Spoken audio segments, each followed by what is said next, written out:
Hola amigos, ¿cómo están? El tema de la creación ha sido siempre apasionante para mí. Y ha sido apasionante porque en el momento en el que reconoces que todo acto se debe a la razón que lo declara necesario, que lo justifica necesario, cuando comprendes eso, cuando comprendes que todas las cosas tienen su razón de ser y su razón de ser es por algo, y además es para algo, bajo ese punto de vista empiezas a comprender que las cosas no son tan subjetivas, que las cosas no son tan extrañas, tan variables, tan dubitativas, sino que existen aspectos que son eh, absolutos, que son inmanentes, que son constantes, que son invariables, y eso a mí me ha llamado mucho la atención. Buscar esas cosas que son homogéneas en todo, que son de alguna forma iguales, no iguales en el sentido de la igualdad política, sino iguales en cuanto a que son normas constantes e inmanentes. La filosofía es el estudio de la sabiduría, es el amor por la sabiduría. Y la ciencia es supuestamente el estudio del cómo, dónde y cuándo se establece ese conocimiento filosófico, que es el originario del por qué y del para qué. La razón de ser, el por qué y el para qué no son evidencias, no pueden ser demostradas con análisis científicos, químicos, físicos. Son simplemente conocimientos inductivos o deductivos que se logran a través del estudio y del análisis de aquellas constantes que existen en la naturaleza. Cuando hablamos de la necesidad no se ve, pero se siente a la persona necesitada que está buscando satisfacerse con algo. La satisfacción tampoco se ve, pero es el producto de esa necesidad, o es el fruto, o es la expectación de disfrutar de ello, lo que motiva la necesidad, y la necesidad no se observa, no se mide, no se pesa, no es materia. La realidad del cosmos no es materia, sino la analiza en su esencia. Por eso que me interesa mucho el estudio de los fundamentos esenciales de la creación. Me interesa mucho el estudio axiológico de los valores que se observan en la creación del arte, porque considero que el arte es el camino del desarrollo de la calidad, de la comunicación y de la armonía. Entonces, esos tres aspectos son fundamentales en la naturaleza y por eso me interesa. Y aparentemente suelen parecer estas cosas repetitivas, Martín siempre dice lo mismo, pero es que lo mismo merece mucho estudio. Cuando hablamos de la energía es siempre la misma, está en todo. Sería aburrido hablar de fuerzas y de energías porque están siempre en todos. Hablar de la ansiedad, de la angustia, pero si es constante, si no tenemos ansiedad o angustia, claro, depende en qué estratos, pero fíjate que podemos hacer análisis de los estratos, de aquellos excesos, de aquellas carencias o de aquella normalización de la ansiedad o de la angustia. Pero todos sentimos eso y no se ve. No se ve la ansiedad, no se ve la expectación, no se ve la necesidad de trabajar. Uno pregunta, ¿qué eres? Artista. ¿Y por qué? No sé, me divierto, lo paso bien, me gusta. Bueno, tienes la expectación a disfrutar del beneficio de lo que creas, y esa expectación a disfrutar del beneficio de lo que creas es constante en todas las especies. Resulta que todo ser va a existir en pro de esa regla, en pro de la expectación a disfrutar de un beneficio. ¿No es interesante eso? Es muy interesante. Luego, espero no aburriros con estas charlas filosóficas porque, claro, estamos hablando de filosofía, no estamos hablando de los filósofos. Aquí no te estamos diciendo si Sócrates tenía barba o no tenía barba, si Platón se vestía con traje largo o traje corto, si, no sé, si Kant era apasionado o era intimista o era un retraído que andaba por las calles mirando el reloj a ver si podía cumplir con todas sus... No, eso no nos interesa, aquí no nos interesan esas cosas. Aquí, a mí lo que me interesa es la comprensión de los aspectos fundamentales de la creación y de los aspectos fundamentales de la naturaleza. Eso es lo que estudio y espero que esto que os explico sea compartido por vosotros, sea de vuestro interés y os sirva. La idea es que esto sea útil para vuestro desarrollo individual, para vuestro desarrollo convivencial, familiar, como queráis utilizarlo, pero espero que sea de vuestro interés. Así es que vamos a empezar con la clase, ¿vale? En esta ocasión vamos a hablar de los fundamentos de la creación y tenemos que decir que la creación está compuesta por una estructura y una función. Estos dos aspectos de estructura y finalidad o estructura y función hacen que la creación sea posible. La estructura de la creación ya sabemos que se establece mediante 4 posiciones. Tenemos a la causa, a la consecuencia, esas son las 2 posiciones verticales de arriba abajo. Tenemos al autor y la obra como esa relación horizontal, y entre esa causa y consecuencia, entre esa causa y el efecto, entre ese sujeto y el objeto se establece el valor. El centro de la estructura base de 4 posiciones no se ve.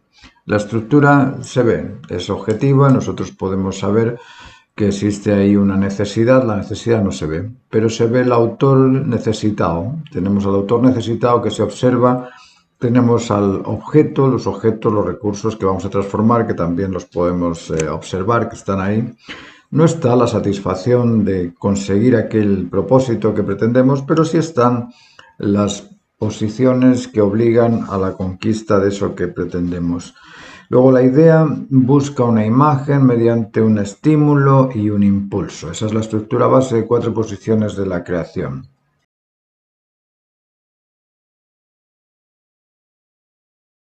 Tenemos la causa originaria o pretensión o propósito, tenemos la consecuencia o la obra o la transformación, tenemos al creativo, al sujeto emisor, al autor, tenemos al objeto, los recursos, es decir, esas 4 posiciones es lo que conforma la estructura de la creación. Estos 4 elementos forman la estructura base fundamental de la creación y para crear es necesario de una pretensión o propósito realizado por un sujeto o autor que transforma los recursos u objeto en consecuentes con lo pretendido. Esa es la estructura base de la creación.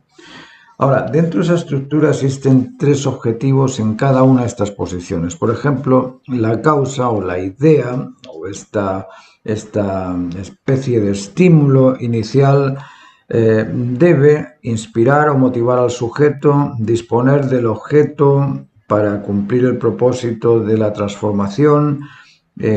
Esos 3 aspectos son, ¿cómo llamarlos?, el triple objetivo de la causa.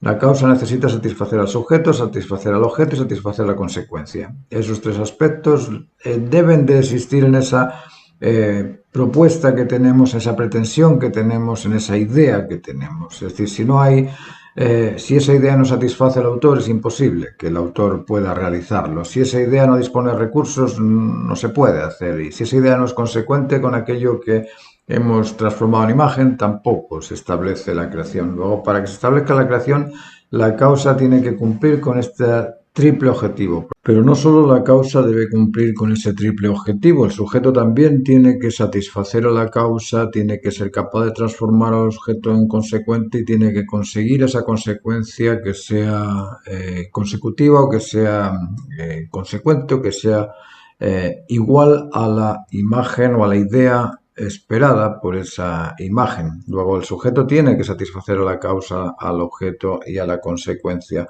Además, el objeto debe también responder al sujeto, debe responder a la propuesta o a la pretensión o a la causa y debe de responder también a la consecuencia, es decir, tiene que ser un efecto consecuente con lo pretendido. Luego ahí tenemos otro triple objetivo que se establece desde la posición del objeto. Pero lo mismo pasa con la consecuencia. La consecuencia también dispone de ese triple objetivo. La consecuencia tiene que ser pues concordante con la idea o con la pretensión o con la causa, a la vez tiene que satisfacer al sujeto y debe también haber sido capaz de ser transformada del objeto, es decir, el objeto ha debido ser transformado en consecuente con esa idea, luego esa consecuencia satisface al sujeto, al objeto y a la causa. Estos triples objetivos son muy curiosos porque de ahí también se denotan ciertos números. Como comprenderéis, para llegar a comprender esta realidad hay que meterse muy a fondo en la estructura de la creación. No basta simplemente con mirar cuadros, no basta con observar pintores o pinturas. Uno tiene que indagar en el conocimiento básico de aquello que se realiza, porque aquello que se realiza originariamente es necesario por algo. Y lo importante es ese universo paralelo, el universo previo al real, el universo previo al físico. Ese universo previo al físico es mucho más interesante que lo físico. Saber que eso es agua es muy fácil, pero comprender que es una dupla de hidrógeno y una porción de oxígeno y que además en esa dupla de hidrógeno y oxígeno hay receptividad, que además hay un porqué y un para qué, hay una razón de su existir, que además de eso hay un valor específico en esa materia que está sirviendo como eh, fertilizante de la creación, es decir, son muchas las cosas que existen dentro de eso que vemos como una gota de agua. Pero si lo miramos así superficialmente no vamos a encontrar nada más que humedad y agua, y nada más. Pero si indagamos en el conocimiento profundo, como os digo, en ese universo previo al físico, en ese universo paralelo, o en el espíritu de la pintura, en el espíritu de la filosofía, en el espíritu de la epistemología, los significados de las cosas, cuando empezamos a darnos cuenta de por qué se llama arte y qué es esa palabra compuesta por arte, bueno, empezamos a analizar, a buscar y nos damos cuenta de que art es una condición y te es la aplicación de esa condición. Amar, amarte. Pero a lo que voy es a ver si puedo hacer que profundicéis en el conocimiento de la creación y de la creatividad para que os deis cuenta de hasta dónde puede llegar la dignidad del arte o la dignidad humana, porque cuando hablamos de dignidad estamos hablando de todas las consecuencias, de todas las capacidades, de todas las facultades que integran un por qué y un para qué o un qué.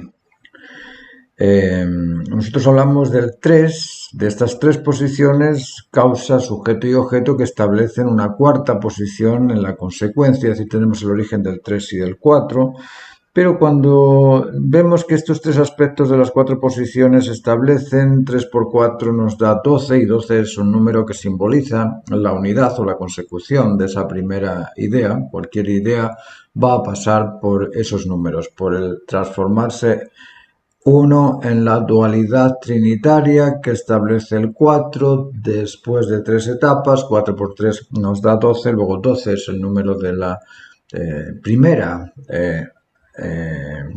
etapa de la creación. Pero de ahí también se sacan el 4 y el 3. Si los sumamos en lugar de multiplicarlos, también tenemos 4 etapas más 3, 4 posiciones más 3 etapas nos da el 7, que también es otro número que tiene que ver con el significado de los procesos. Así se crea el mundo en 6 días, el séptimo se descansa, son 7 días. Sabemos también que pasamos una infancia en 7 años, después a los 14 supuestamente pasamos la adolescencia, después a los 21 supuestamente somos maduros. Bueno, estos son cuentos sociales, pero tienen mucho que ver con estos números porque el 7 lo vemos en muchos aspectos de la naturaleza. ¿Qué más decir de esto? Sabemos que todo acto se justifica en la razón que lo declara necesario. Esta frase es una frase contundente. Todo acto se justifica en esa razón que lo declara necesario. Es decir, el acto del teléfono se justifica en la razón que lo declara necesario. ¿Cuál es la razón del teléfono? Comunicarnos a distancia. Luego, esa es la razón que justifica el teléfono.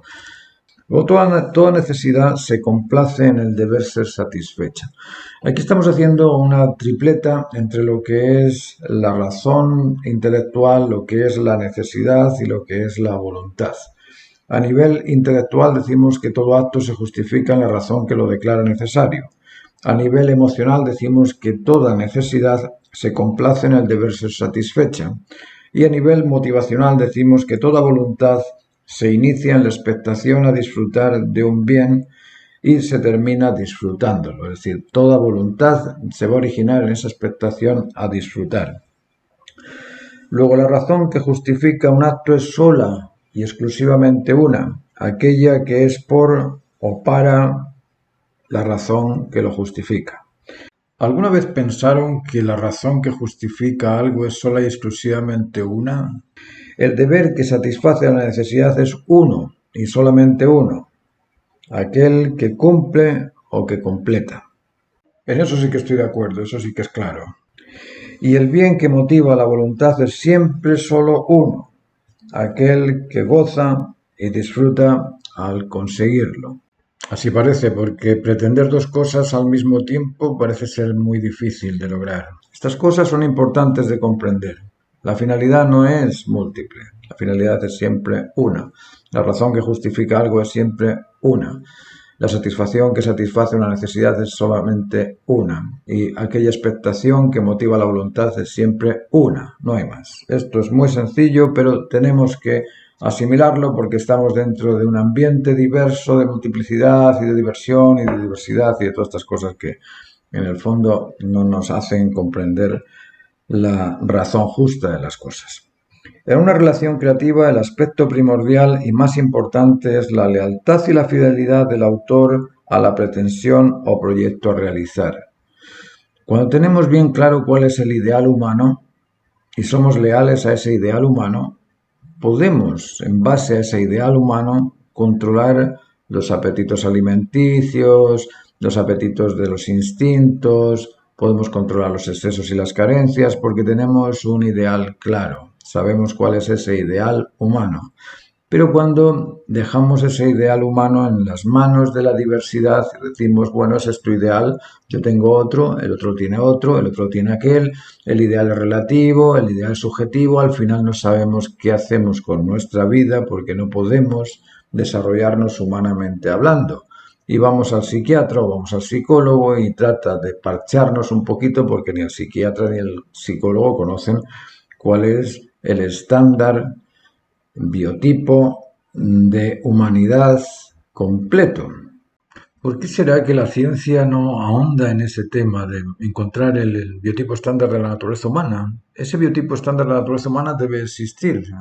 Cada animal, cada especie cumple su rol dentro de la cadena trófica, saben qué hacer, no se salen de ello, viven y mueren y existen y cumplen su función.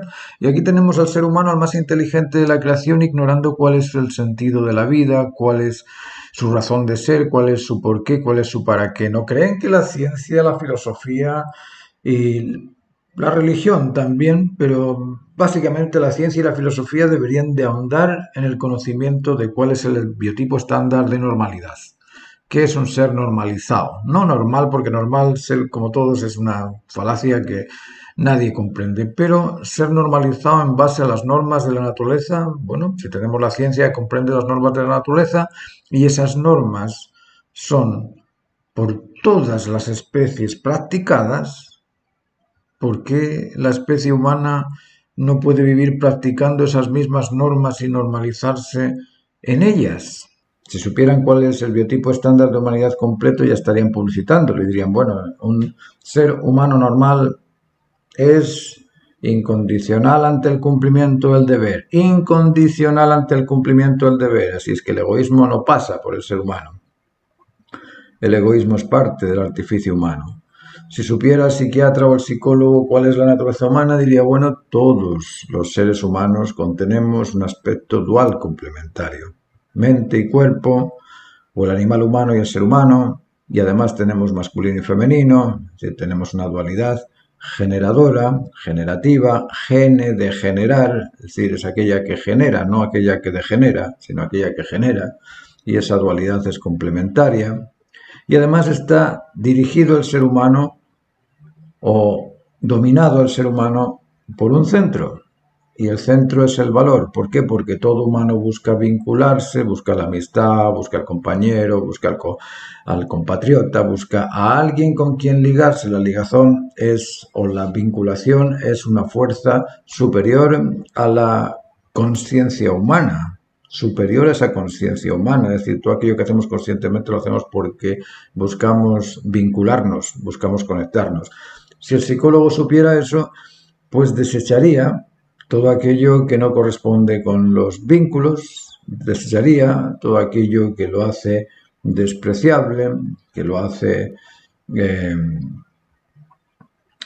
rechazado, que lo hace marginal, todo aquello que te hace egoísta o que te aparta de la naturaleza, lo rechazaría.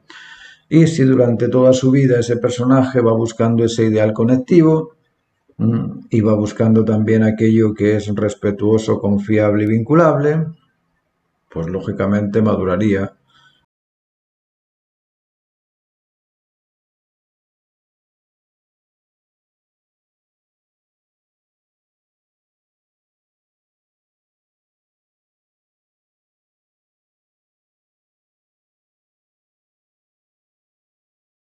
Cuando el ser humano atiende, entiende y está atento a las necesidades del prójimo, y el prójimo está atento a atender, entender y estar atento a las necesidades del personaje, pues cuando los dos comparten esa dualidad de atenderse, entenderse y estar atentos los unos a los otros, pues no pasa nada. No pasa nada, pasa todo. Pasa todo porque tú tienes libertad para crear cualquier cosa porque sabes que el otro no te lo va a destruir.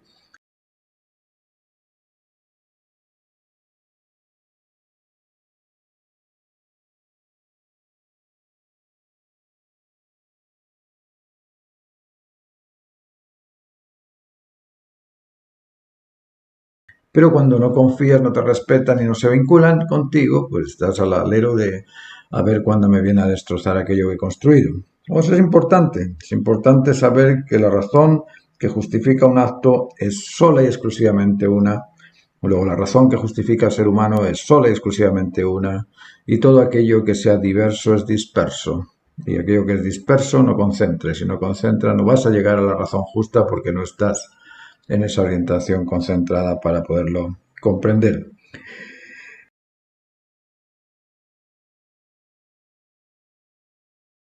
En una relación creativa, el aspecto primordial y más importante es la lealtad y fidelidad del autor a la pretensión o proyecto a realizar. Esto es muy importante. El autor debe ser leal y fiel a esa idea que quiere transformar en imagen hasta que la consiga. La fidelidad y la lealtad son valores muy importantes que cuando se pierden no consigues nada. ¿Qué es crear? Crear es la sucesión consecutiva de aspectos pretendidos. La sucesión consecutiva de aspectos pretendidos. Eso es crear, una sucesión consecutiva de aspectos pretendidos. Es decir, en la creación se suceden conquistas de pretensiones y esas conquistas de pretensiones van sumándose unas con otras y es lo que permite el desarrollo progresivo de la creación.